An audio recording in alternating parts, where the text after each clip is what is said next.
طيب، السلام عليكم ورحمة الله تعالى وبركاته. أستغل الفرصة مع جمعية الرعاية الصحية بكوينين. حاضر الدكتور البروفيسور بن ولاية الواد والجزائر عموما سويد محمد ناصر، اختصاصي وظائف كلى وتصفية الدم وغسيل الكلى. كان حاضر أشرف على تربص أو ورشة طبعا هنا بالجمعية. بروفيسور السلام عليكم. السلام ورحمة الله. وش أحوالك؟ أهلا بك. لاباس؟ لاباس الحمد لله. خبرنا على صحتك أولا يعني. صحتي لاباس، أني في عطلة وربي في الحمد لله. صحية. الحمد لله، نحمد الله ونشكره. طيب، قدموك مرة أخرى للجمهور مدينة الواد. أنت معروف طبعا، لا ولكن الأجيال والشباب مرة أخرى حتى باش يتعرفوا عليك و يفتخروا طبعا بك. أنت قلت لي ولد صحن يعني. أنا اسمي محمد ناصر بن إبراهيم، ورقية براس الله يرحمهم. الله يرحمهم. كانوا في فسيحة جنانة. آمين يا رب العالمين. عشت وتربيت بين الواد سونتر والصحن الماضي، ودرت الدراسة تاعي في الواد من أول دفعة ليسية الواد، ثم رحلت للجزائر ثم إلى فرنسا، وعملت هذا المشوار تاع التخصص والبحوث العلمية، واللي مكنتني يعني نزور عدة أماكن في العالم نقدم البحوث العلمية. قلت لي ديت الباك، وش من عام ديت الباك؟ عام 76. 76 ولا لا؟ وبعد دير ورحت لفرنسا في 82. عندي 41 سنة في فرنسا. ما شاء الله. دونك منها عام في أمريكا على كل حال. ولا وعندي يد المساعدة للوالد من التسعينات، يعني ساعدت أصدقائي كانوا اقترحت عليهم مساعدتهم في إنجاز أول تصفية الدم في سبيطار القديم في الواد هنا. في الواد. على كل حال كانت تجربة مليحة، وبقيت معهم الاتصال هاتفيا ولا بالميل، المساج الإلكتروني، ولحد الآن راني متواصل معهم. قلت لي منو نفحك في الطب في البداية؟ قلت لك نفحك في الطب. أولا عندي مون كوزان كي ميدسان جنرال محمد سويد، غني على التاريخ. أكيد طبعا. من الناحية الثانية وفاة جدي الله يرحمها، كأنني كما ندير الطب باش نحييها صغيرة هكذا يفكر، ولكن من بعد كي بديت الطب معناها عجبتني ونجاحات، والواحد خدمة شريفة معناها يؤدي واجب للناس. المريض الدوية هو اللباس ويتحدث ويقول لك يشكرك، انت هذيك حاجة مليحة، خير من الدراهم ممكن يكون. من الحملات التطوعية اللي درتها شجعتني في هذه الطريقة. قلت له عام البكالوريا جيت طالع في الطيارة بعد وقعت لك واحد الحادثة بسيطة، روي لنا هكا شوية. لا، عام البكالوريا كنت ماجور دو بروموسيون. ماجور دو بروموسيون، ولكن في الجزائر على اسمي واللهجة تاعي يحسبوني تونسي، معناها ما حطونيش في ليست الناس اللي يروحوا. لازم غلطتك روحك شوية. عملت تدخل من طرف صديق كان عنده موضع مليح في الدولة، واستقبلني رئيس البحث العلمي وحل لي المشكل، ورحت لفرنسا كل الناس ودرت الاختصاص ودرت ليكيفالونس تاع ميديسين جينيرال فرنساوية، ودرت الدبلوم نفرولوجي فرنساوي، وبعد درت الطب الباطني والطب السكر وطب الدم. هذه كل تجربات إلى وصلت إلى كنت رئيس قطب. ما شاء الله. في 6 أقسام إلى حد الآن معناها. والآن راني نشتغل نكمل في آخر اشتغالي في انتظار باش ننجز حاجة في الواد. بنيتي يعني من 2015 ننجز مصحة لهذه الأمراض، وعرضت على السلطات هنا وشجعوني باش ندير حتى زرع الكليات في مستشفى الواد. إذا كنت بربي هذا مشروع من المشاريع. إن شاء الله يا رب، إن شاء الله. زرع الكلى أنت من في فرنسا عندك سنوات تزرع أنت؟ عندي من على الأقل 20 سنة نزرع بين 80 و100 واحد في كل عام. ما شاء الله. الأمراض الكلى في أوروبا في العالم العربي أصبحت الأكثر انتشارا والأكثر قلقا بالنسبة للناس يعني. فعلا، لأن مهما كان تطور العلم معناها وافتداء بعض الأمراض نعالجوها وما توصلش للغسل وما توصلش للزرع، يبقى لنا السكر وضغط الدم. السكر وضغط الدم هذه امراض غامضه الانسان ما يفيقش بها، هي من الاكل معناها، طريقه الاكل وكثره الملح وكثره اللحم وكثره السكر الى اخره. بنادم ينغدر ما يفيقش بروحه حتى يلقى روحه في الغسل. هذه منتشره في العالم كامل، منتشره اكثر في الحالات في افريقيا وفي العالم العربي، في العالم العربي والعالم في اسيا في الدول الفقيره. حتى الدول الغنيه عندها نفس المشاكل ما اقل شيء، كان عندهم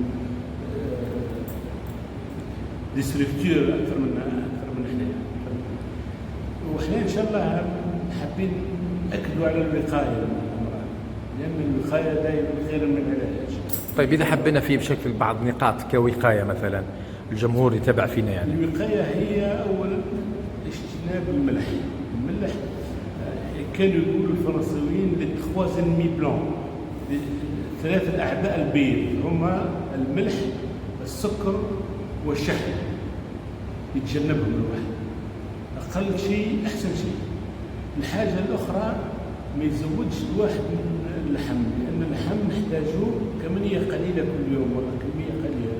الناس تزوج شوي وهذاك راهو يتعب الكبده ويتعب الكلوى اكثر، يتجنبها. هذه الوقايه هي وقايه تنظيم الاكل والشرب، يحافظ على روحه ويدير فحص. معناها بعد الخمسينات الناس لازم تدير على الاقل فحص كل عام، تحليلات، وتوجه الاطباء المختصين. حتى القرآن الكريم كلوا واشربوا ولا تسرفوا. نحن قوم لا ناكل حتى نجوع واذا اكلنا لا نشبع. معناها واضحه من نحبسوا قبل ما نشبع. ما نتبعوش رواحنا والشاتين. ما تبعش. طيب اخر ما وصل اليه العلم باعتبارك ربما باحث وقدمت ابحاث، الان مثلا نحب الناس تعرف مثلا هل في الزراعه مثلا كيف يعني؟ المهم الان في الزراعه ولت سكون ابل ليميونوثيرابي، معناها الدويات اللي تحكم الكليه المزروعه كانت دويات متوهيه هكا ماشي نظره مليح. الان تطورت بطريقه انها تمنع الانسان باش يرمي هذه الكليه وما تضرش الخلايا الاخرى تاع الجسم. مع المؤثرات المضاعفات تاع الدواء نقصت. معنى الزرع تطور كثيرا بين اللي بديت انا عندي 20 سنه واليوم عاد منظم احسن وينجح خير. هذه الحاجه الاولى. الحاجه الثانيه من ناحيه التصفيه طورت ولات لا مينياتوريزاسيون، معناها يديروا الات صغيره الواحد يعرف يدير الدريس، يعلموه يدير في الحوش ساعتين كل يوم، عايش يروح 3 مرات للسبيطار. هذا من لي دوزاكس الاساسيين اللي مركز عليهم الناس في التطور في الوقت الحالي. في المستقبل في تجارب تاع خلق الخلايا تاع الكليه. انا نقول هنا الجناز هذه مازالت في حاله تجربه، ماشي في حاله استعمال. في الجزائر مثلا وين واصله الامور؟ اكيد عندك اخبار، تتابع في اخبار الطب في الجزائر، اخبار مثلا جراحه الكلى مثلا. نعم الحمد لله اللي شفتها السنين الاخيره واللي عشتين مش كثير في الجزائر. قاعد فيها مثلا زرع الكلى في الجزائر العاصمه، في تيزي وزو، في عنابه، في سطينه، في وهران، في باتنا الى اخره. معناها في تطور ملحوظ، والغسل عاد موجود في معظم اماكن البلاد في الغسل. الحقيقه صار تطور ولازم استمرار في التطور والانجازات واستمرار في تحسين الزراعه. مشروعكم في الواد قريبا ان شاء الله مثلا؟ مازال شويه؟ لا، في عندنا عراقيل مشي من السلطات المحليه، على كل السلطات المحليه قدموا لنا كل المساعدات. وزاد عندنا بعض العراقيل وان شاء الله نتغلبوا عليها ان شاء الله. ان شاء الله. بروفيسور، اكيد انه الوالدين الله يرحمهم كانوا يتمنوا يشوفوك، يعني يشوفوك ما شاء الله، يعني في الجزائر، في فرنسا، شهرة، علم، يعني الواحد وش يقول لوالديه يعني بعد العمر هذا؟ هم على كل حال في الأول الوالدة ساعدتني باش ندير هالمشوار.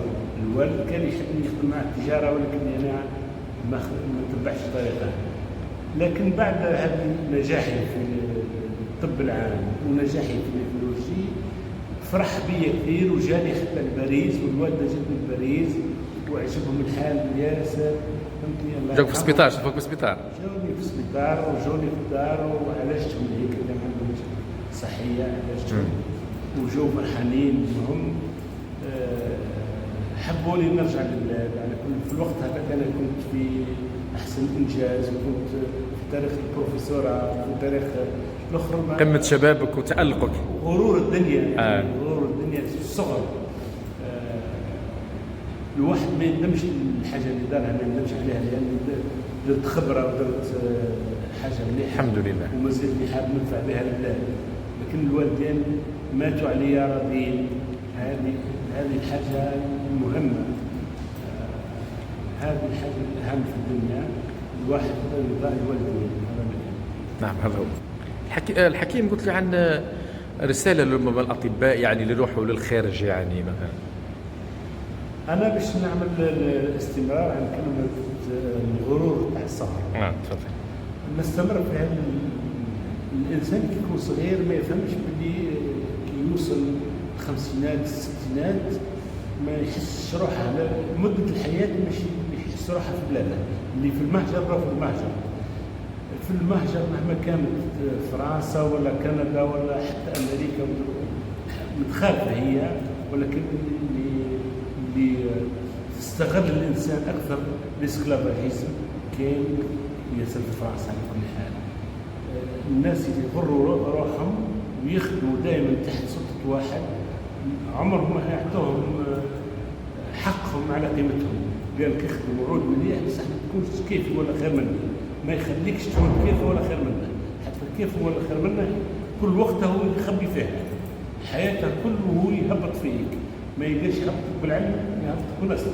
قال لك لقيت هذيك حيوان منتشره في الجزائر البلد هذا، انا لقيتها هنا مش في الجزائر، مرض كاين في العالم كله.